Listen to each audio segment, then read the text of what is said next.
গিরি গোবর্ধন ধারণ করেছিলেন, এক বেলাও তার খাওয়া হয়নি। গিরি গোবর্ধন ধারণ করেছিলেন এমন ভাবে গোবিন্দ, 7 দিনের মধ্যে একবারও খাননি। ভাগবতে পরিষ্কার লেখা আছে যে তিনি আহারও ত্যাগ করেছিলেন, নিদ্রাও ত্যাগ করেছিলেন। আহার নিদ্রা ত্যাগ করে জনগণের জন্য, জগতের কল্যাণের জন্য গোবিন্দের লীলা দেখিয়ে দিচ্ছেন কিভাবে জনকল্যাণ করতে হয়। শুধু ভোটের আগে মাইক ফাটালেই হয় না, কিভাবে জনকল্যাণ করতে হয় গোবিন্দ দেখিয়ে দিচ্ছেন। 7 দিন ধরে গিরি গোবর্ধন ধারণ করে রেখেছেন, একবারও খাননি, একবারও ঘুমাননি। এই যে 7 দিন তিনি খাননি, 8 বেলা খায়, 7 8 56টা ভোগ তার বাকি আছে। তাই গিরি গোবর্ধন যেদিনকে ধরা সম্পূর্ণ হলো, 7 দিনের লীলা সম্পূর্ণ হলো, বৃষ্টি ঝড় থেমে গেল, ইন্দ্র এসে ক্ষমা চাইল, সেই সময় গিরি গোবর্ধনটা মাটিতে আবার রেখে দিলেন গোবিন্দ। এইবার ব্রজবাসী বলল যে আমার গোপাল 8 দিন খায়নি, সব খাবার একসঙ্গে নিবেদন করা হবে, যতটা পারবে খাবে। আর গোপাল আমার এমন লীলাময়, ওই 8 দিনের খাবার 56টা ভোগ সাজিয়েছে, আর উনি সবটাই পরিষ্কার করে খেয়েছেন। আমরা তো খেতেও পারি না, সেই জন্য আমরা তো খাটতেও পারি না। কেমন খেয়েছেন দেখুন,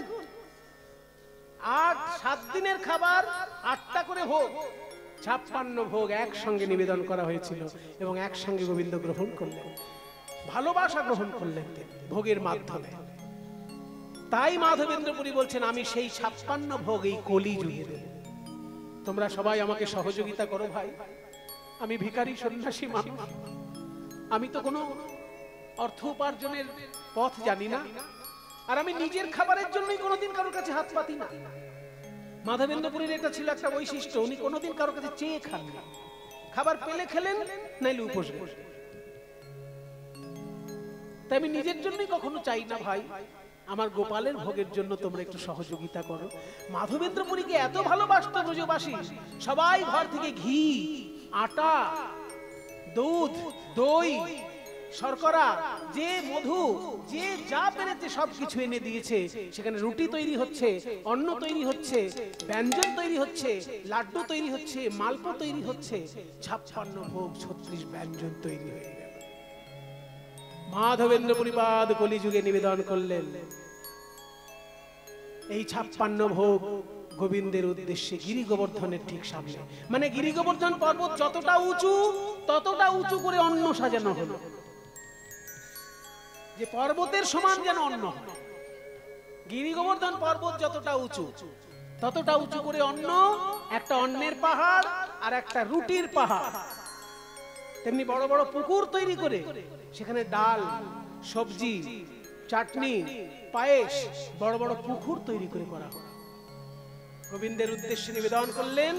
মাধবেন্দ্রপুরীকে গোবিন্দ কৃপা করে বললেন সব আমি গ্রহণ করেছি, এইগুলো প্রসাদ রূপে ভক্তদের মধ্যে বিতরণ করে দাও। মাধবেন্দ্রপুরী ওই 56 ভোগ দিলেন বটে, 2 দিন পরে আবার স্বপ্ন দিলেন গোবিন্দ, হে মাধবেন্দ্রপুরী, এতগুলো বছর আমি মাটির তলায় চাপা ছিলাম, ভক্তরা আমার মূর্তি রক্ষা করার জন্য মাটির নিচে চেপে রেখেছিল, তাই আমার শরীরে বড় জ্বালা। এই জ্বালা দূর করার জন্য তোমাকে একটু চন্দন মাখাতে হবে। যেমন তেমন চন্দন হলে হবে না, দক্ষিণ ভারতে উৎপন্ন মলয় চন্দন আমার চাই।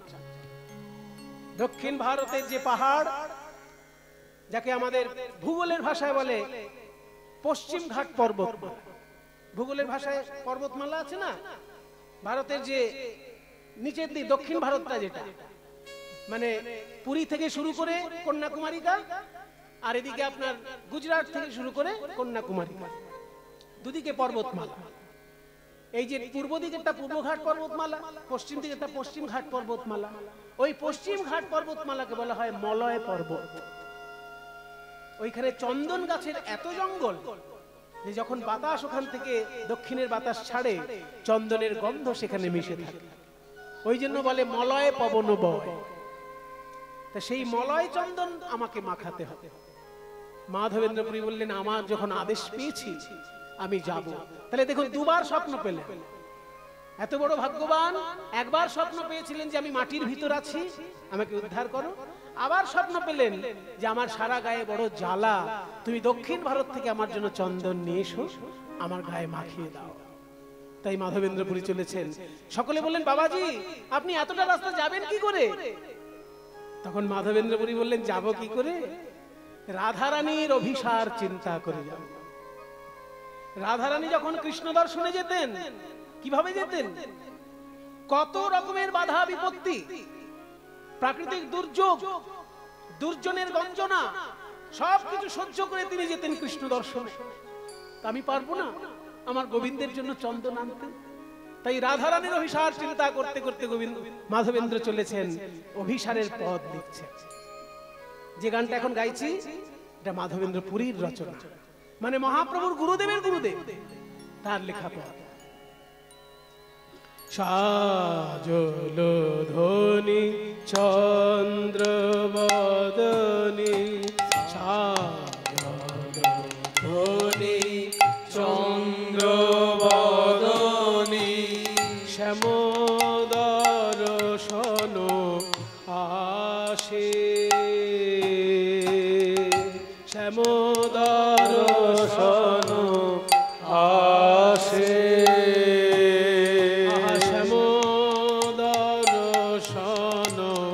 চন্দ্র বদনি, শ্যামোদর দর্শন চন্দ্র বদনি, আশা জল ধ্বনি চল, সাজল ধ্বনি চন্দ্র, সাজল ধ্বনি চন্দ্র, সাজল ধ্বনি চন্দ্র, সাজল ধ্বনি চন্দ্র, শ্যামোদর দর্শন আসে, আহা শ্যামোদর দর্শন আসে,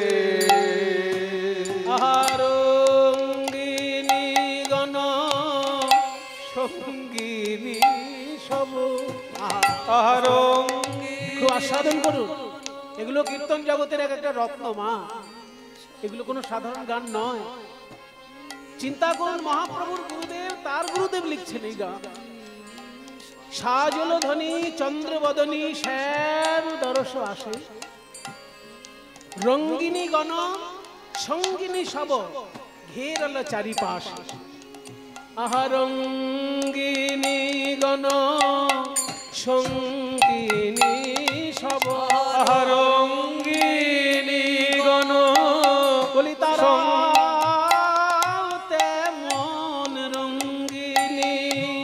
বলি তারা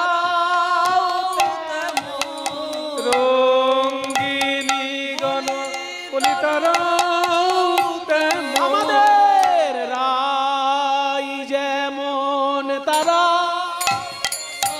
রাই যেমন তারাও তেমন, রাই যেমন তারাও তেমন, রাই যেমন তারাও তেমন, রাই যেমন তারাও তেমন, সঙ্গিনী গণ রঙ্গিনী সমাঘেরল চারিপাশে, ঘেরল দর্শনে যাবে বলে, ঘেরল দর্শনে যাবে বলে, শ্যাম দর্শনে যাবে, শ্যাম দর্শনে যাবে বলে, শ্যাম দর্শনে যাবে বলে, দর্শনে যাবে বলে, দর্শনে যাবে বলে, বিরল চারে পাশে, আহা তরুণারুণ চরণ যুগল, তরুণারুণ চরণ যুগল। আস্তে আস্তে, সেই যুগের মানুষের ভাষা তো এই যুগের মানুষের বোঝা একটু কঠিন, আমি বলে দিচ্ছি। তরুণারুণ চরণ যুগল, তরুণ অরুণ, অরুণ মানে কি? অরুণ মানে সূর্য, আর তরুণ মানে নবীন, তাহলে নবীন সূর্য।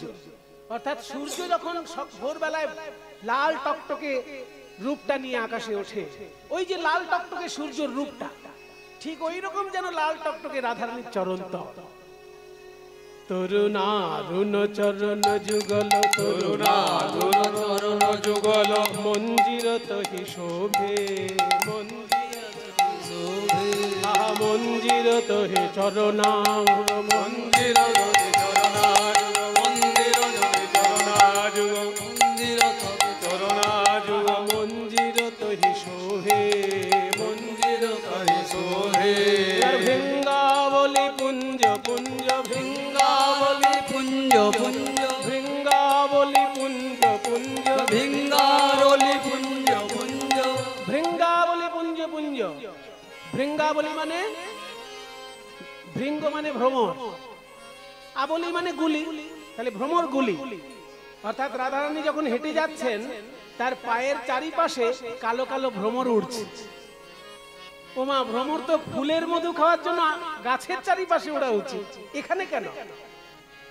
আসলে রাধারানীর চরণ পদ্ম ফুলের মতন কোমল, আবার পদ্ম ফুলের মতো গন্ধযুক্ত। তাই চরণ থেকে যখন পদ্ম ফুলের গন্ধ বেরোচ্ছে, ভ্রমরগুলো ওই পদ্ম ফুলের সরোবরে না গিয়ে রাধারানীর চরণের চারিপাশে ঘুরছে। ভৃঙ্গাবলি পুঞ্জ পুঞ্জ, ভৃঙ্গাবলি পুঞ্জ পুঞ্জে। এবার বলছে গুঞ্জরে মধু লোভে, ভৃঙ্গাবলি পুঞ্জ পুঞ্জ, ভৃঙ্গাবলি পুঞ্জ পুঞ্জ, গুঞ্জরে মধু লোভে, গুঞ্জরে মধু লোভে, গুঞ্জরে মধু লোভে, গুঞ্জরে মধু লোভে, রে মধু লোভে। প্রেম মধু পাবার আসে, প্রেম মধু পাবার আসে। তারা রাই চরণে গুঞ্জন করে, তারা রাই চরণে গুঞ্জন করে, প্রেম মধু পাবার আসে। প্রেম মধু পাবার আসে। দক্ষিণ ভারতে যেতে যেতে চলে এলো উড়িষ্যা রাজ্যের মধ্যে বালেশ্বর। পুরী যেতে গেলে বালেশ্বর স্টেশন পড়ে আগে। ওই বালেশ্বরে যখন এসে পৌঁছলেন, বালেশ্বর শহরের প্রান্তে একটি গোপীনাথের মন্দির আছে। সেই মন্দিরে গিয়ে মাধবেন্দ্রপুরী প্রণাম করলেন। গোপীনাথের চরণে যখনই প্রণাম করলেন, ওইখানকার স্থানীয় লোক বলছে, সাধু বাবা, আমাদের এইখানে আপনি যখন এসেছেন এখনই চলে যাবেন না, আজকের রাত্রিটা কাটিয়ে যান। কেন বাবা? আমি সাধারণত এক জায়গায় 2 রাত কাটাই না। বলে না না, কালকে এসেছেন তো, শুধু আজকে কষ্ট করে কাটিয়ে যান, কারণ আপনি তো কালকে এসে ভোগ দেখেননি। আজকে সন্ধ্যাবেলায় গোপীনাথের যে 12টি ভাঁড়ে ক্ষীরের ভোগ লাগবে, অপূর্ব স্বাদ, সারা ভারতে আপনি ওই স্বাদ কোথাও পাবেন না। যেমন জগন্নাথের ভোগের কোনো তুলনা হয় না। আপনি বাড়িতে যতই ভোগ রান্না করুন, পুরীতে যদি একবার মন্দিরে বসে প্রসাদ পান, বলুন ওই ভোগের কোনো তুলনা আছে? তেমনি ক্ষীর আপনি যতই বানান, এই ক্ষীরচোরা গোপীনাথের মন্দিরে 12টি ভাঁড়ে যে ক্ষীর সাজানো হয়, সেই ভোগটার নামই আলাদা। নাম হলো অমৃত কেলি ভোগ। এই অমৃত কেলি ভোগ আপনি দর্শন করে তবে যাবেন। ঠিক আছে, অমৃত কেলি ভোগ দেখব। যদি ভগবানের কৃপায় একটু প্রসাদ পাই, তাহলে আমার গোপালকে গিয়ে সেই ভোগ দেব। এই চিন্তা করে মাধবেন্দ্রপুরী সন্ধ্যাবেলার আরতি দেখছেন। সন্ধ্যাবেলা শুভ আরতি কিয়ে জয় জয় মদন গোপাল, আরতি কিয়ে জয় জয় মদন গোপাল। আরে মদন গোপাল জয় জয় গিরিধারী লাল কি, মদন গোপাল জয় জয় গিরিধারী লাল কি, গিরিধারী লাল জয় জয় নন্দ দুলাল কি, গিরিধারী জয় জয় জয়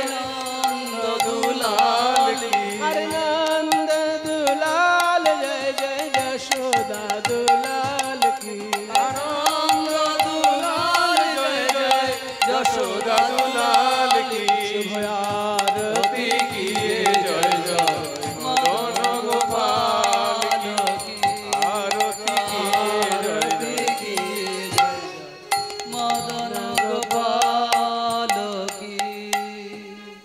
যখনই আরতি হয়ে গেল ঠাকুর মশাই একটা একটা করে ভাঁড় নিয়ে আসছেন আর সকলের হাতে হাতে প্রসাদ দিচ্ছেন। আরে আসো আসো প্রসাদ দিও। এই প্রসাদম করে না কোন জানো? এই প্রসাদম করে না হেলা অমৃত কালি। অমৃত আমরা বলি অমৃত, উড়িয়ায় উচ্চারণ হচ্ছে অমৃত। উকা আমরা যেটা রিকার রি বলি, ওনারা এই উড়িষ্যা থেকে শুরু করে সারা দক্ষিণ ভারত রিকারের কিন্তু উকার উচ্চারণ। সব ভাই দক্ষিণ ভারতের গোটাটাই রিকারটাকে রুকার উচ্চারণ। আমরা যদি বলি অমৃত, ওরা বলেন অমৃত।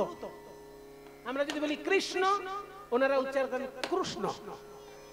আমরা বলি না হরে কৃষ্ণ হরে কৃষ্ণ, উড়িষ্যা থেকে শুরু করে গোটা দক্ষিণ ভারতের উচ্চারণ কিন্তু হবে হরে কৃষ্ণ, কারণ রিকারটাকে তারা উকার দিয়ে। এই ভোগর নাম হেলা অমৃত। অমৃত কেড়ি কেড়ি লটাকে ডয়সন নড়ার মতন উচ্চারণ। এবার এক এক করে সকলকে প্রসাদ দিতে দিতে মাধবেন্দ্র পুরীকে আর ডাকছেন না। প্রসাদ বিতরণ করতে করতে সমস্ত ভক্তকে বিতরণ হয়ে গেল। মাধবেন্দ্র পুরী তো চাইবে না, ওনার সংকল্প কোনোদিন উনি হাত পেতে কারো কাছে চাইবেন, ওনাকে ডেকে দিলে তবে উনি নেবেন। অহংকার নয়, এটা ওনার সংকল্প যে আমি নিজের জন্য, নিজের পেট ভরার জন্য কোনোদিন কারো কাছে হাত পাবো। গোবিন্দের ইচ্ছা হলে প্রসাদ পাবো, ইচ্ছা না হলে পাবো না। তাই উনি যেহেতু দূরে দাঁড়িয়েছিলেন, উনি আর ভোগ পেলেন না। তারপর মন্দির বন্ধ হয়ে গেল। মাধবেন্দ্রপুরী খুব দুঃখ পেলেন যে আমি তো এক রাতের বেশি থাকি না কোথাও, কাজে কালকে সন্ধ্যাবেলায় যে আবার প্রসাদ পাবো তার কোনো সম্ভাবনা নেই। আমি তো আজকে রাত ভোর হলেই আবার যাব দক্ষিণ ভারতে, প্রসাদ আমার আর পাওয়া হলো না। বাজারের মধ্যে একটা জায়গায় চলে, ওই বালেশ্বর বাজারের মধ্যে একটা জায়গায় গিয়ে বিশ্রাম নিচ্ছেন উনি।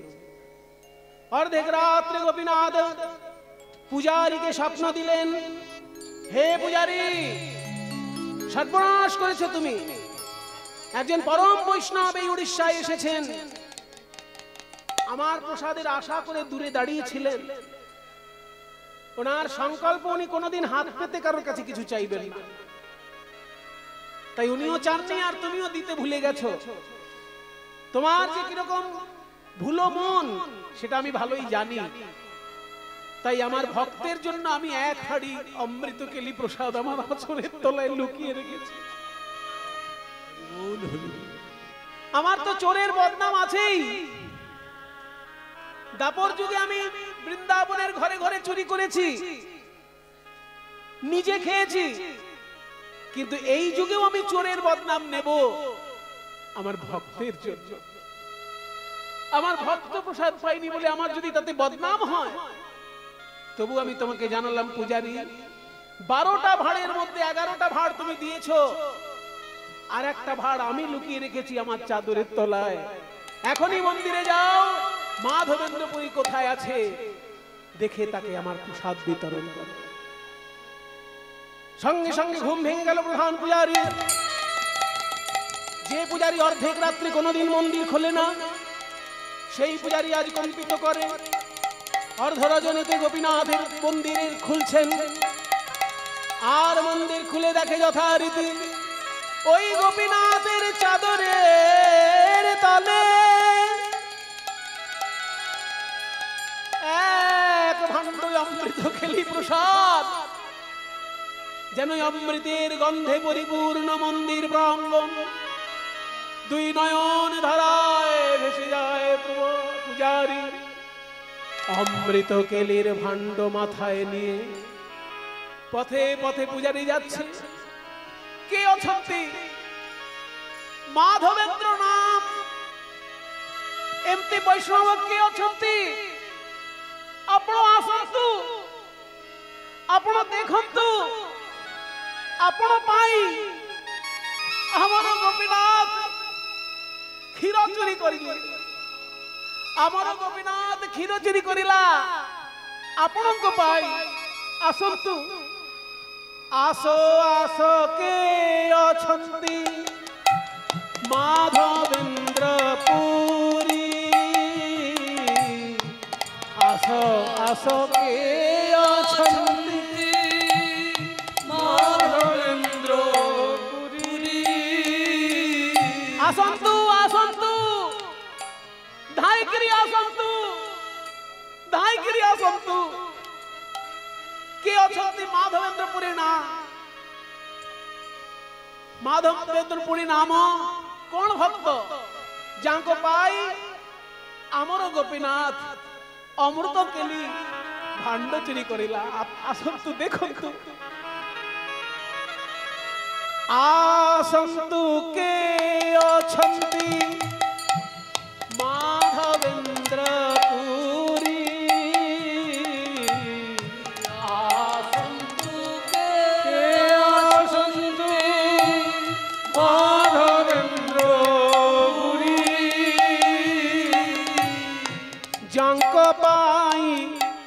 জন্য আমরা বলি না অমুকের জন্য উড়িয়া ভাষায় সেটা পাই যাঙ্ক পাই গোপীনাথ করিলা ক্ষীর চুরি যাঙ্ক পাই গোপীনাথ করিলা ক্ষীর চুরি আসন্তু আসন্তু কে অছন্তি মাধবেন্দ্র পুরী যাঙ্ক পাই গোপীনাথ করিলা ক্ষীর চুরি বাংলায় অনুবাদ করলে আসুন আসুন কে আছেন মাধবেন্দ্র পুরী যার লাগি গোপীনাথ করিলেন ক্ষীর চুরি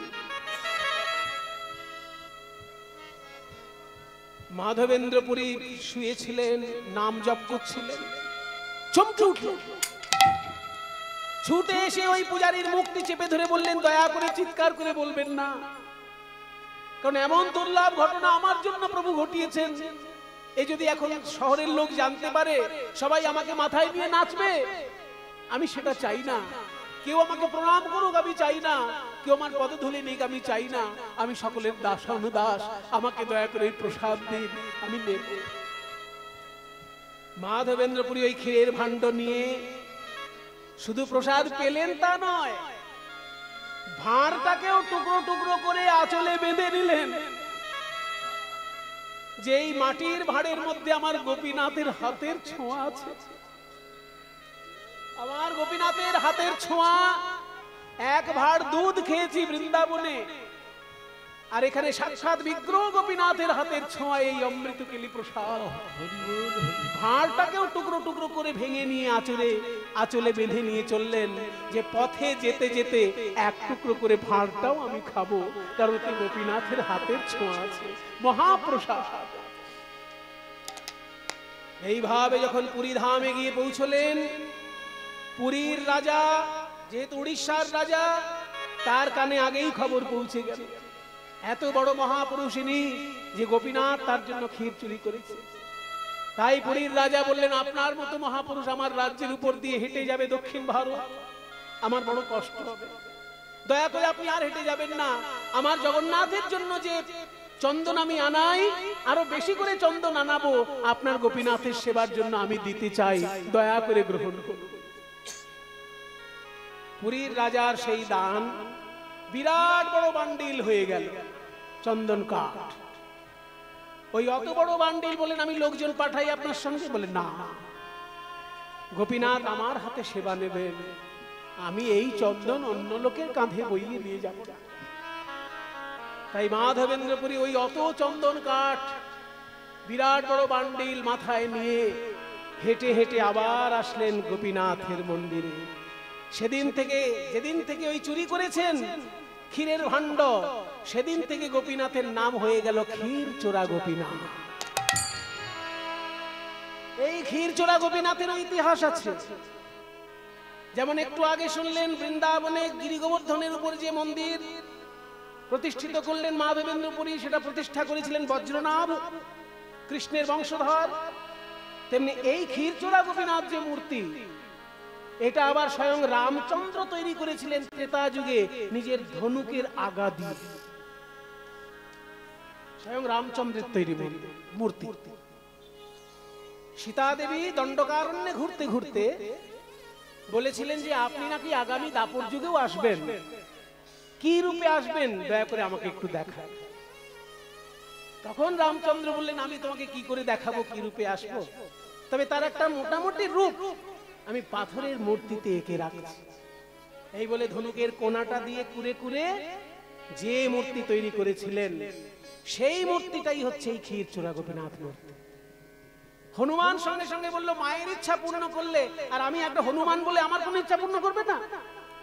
বলে তোর আবার কি ইচ্ছা? বলে এই মূর্তি তুমি নিজে হাতে যখন তৈরি করেছো ওই মূর্তির মধ্যে আমারও একটা ছোট্ট মূর্তি তৈরি করে দাও। জগতের লোক জানুক যিনি রামচন্দ্র তিনি কৃষ্ণচন্দ্র রূপে আসবেন, কাজে আমি হনুমান রূপে ওই কৃষ্ণচন্দ্রের মূর্তিতে থাকতে চাই। অদ্ভুত ব্যাপার, রামের মূর্তিতে হনুমান থাকে ঠিক আছে, কিন্তু এই মূর্তিটার মধ্যে শ্রীকৃষ্ণ বিগ্রহের মধ্যেও ছোট্ট হনুমানের মূর্তি আছে। ওই হনুমানের ইচ্ছা পূর্ণ করার জন্য রামচন্দ্র সেই মূর্তিটি তৈরি করে দিয়েছে। সেই ক্ষীরচোরা গোপীনাথ মন্দিরে যখন মাধবেন্দ্রপুরী ফিরে এলেন চন্দনের বোঝা নিয়ে, আবার স্বপ্ন দিলেন সেই গিরি গোবর্ধনের গোপাল। বারবার গিরি গোবর্ধনের গোপাল বলছি, যারা ভক্ত মানুষ তারা বলবেন আমরা তো গিরি গোবর্ধনের উপরে কোনো বড় মন্দির দেখতে পাই না, একটা ছোটখাটো আছে, কিন্তু সেখানে তো মাধবেন্দ্রপুরীর প্রতিষ্ঠিত মূর্তি নেই।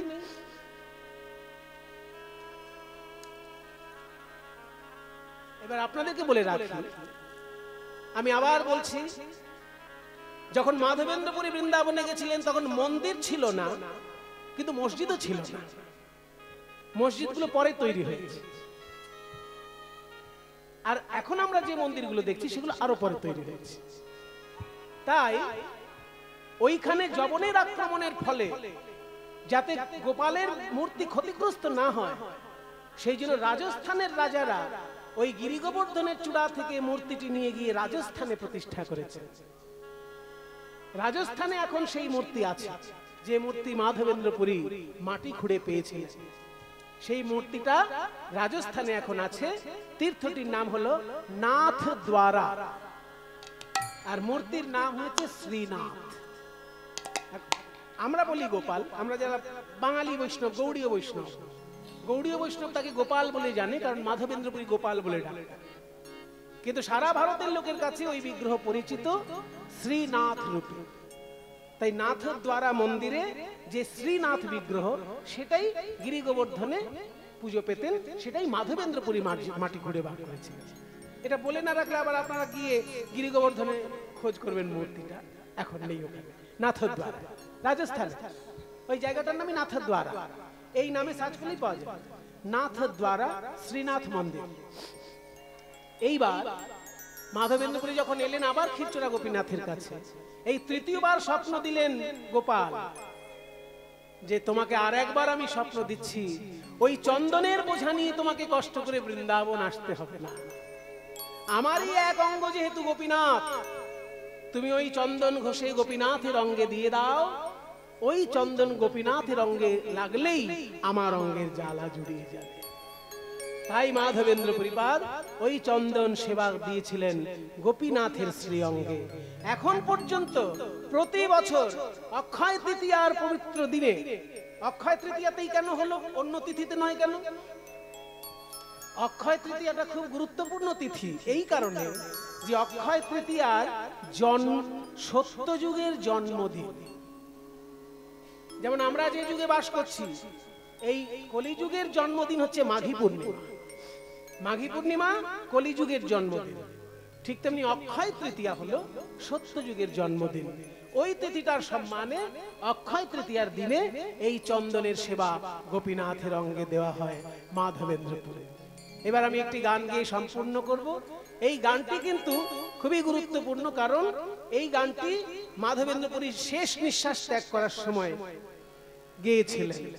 এই গানটি উচ্চারণ করেছেন স্বয়ং রাধারানী, ধ্যানের মধ্যে শুনেছেন মাধবেন্দ্রপুরী, আর সেটা মুখ দিয়ে উচ্চারণ করেছেন।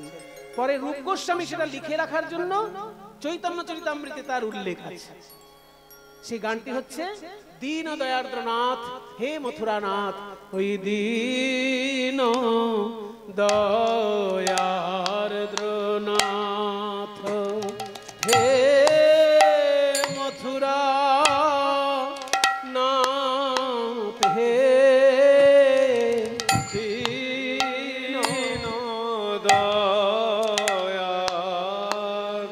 মধুনাথ হে মথুরানাথ হে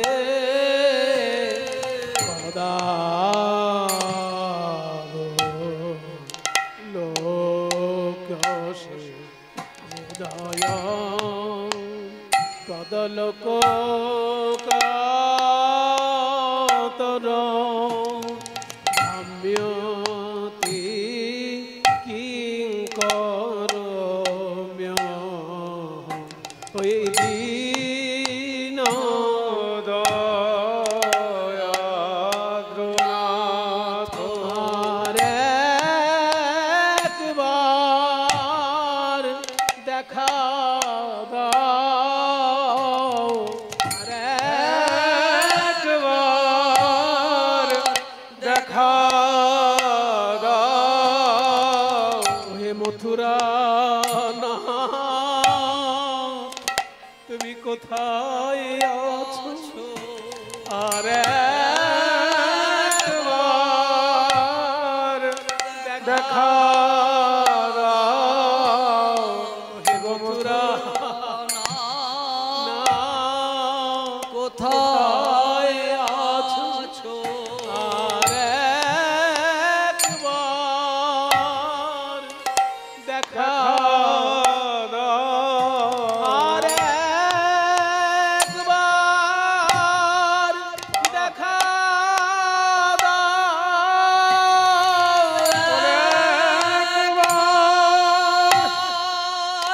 দেখা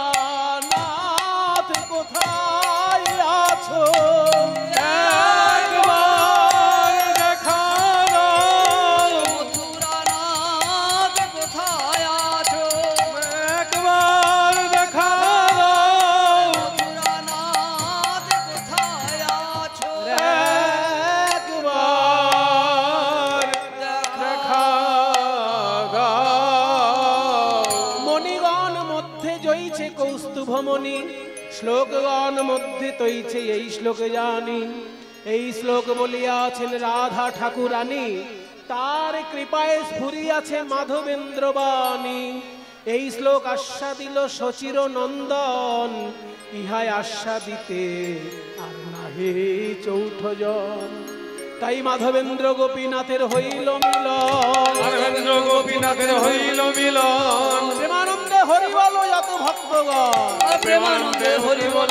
যত ভক্তগণ সবার প্রসাদের ব্যবস্থা আছে সবাই প্রসাদ গ্রহণ করবেন সবার প্রসাদের ব্যবস্থা আছে প্রসাদ গ্রহণ করবেন সবাই কমিটির অনুরোধ আপনাদের কাছে গৌর হরি বল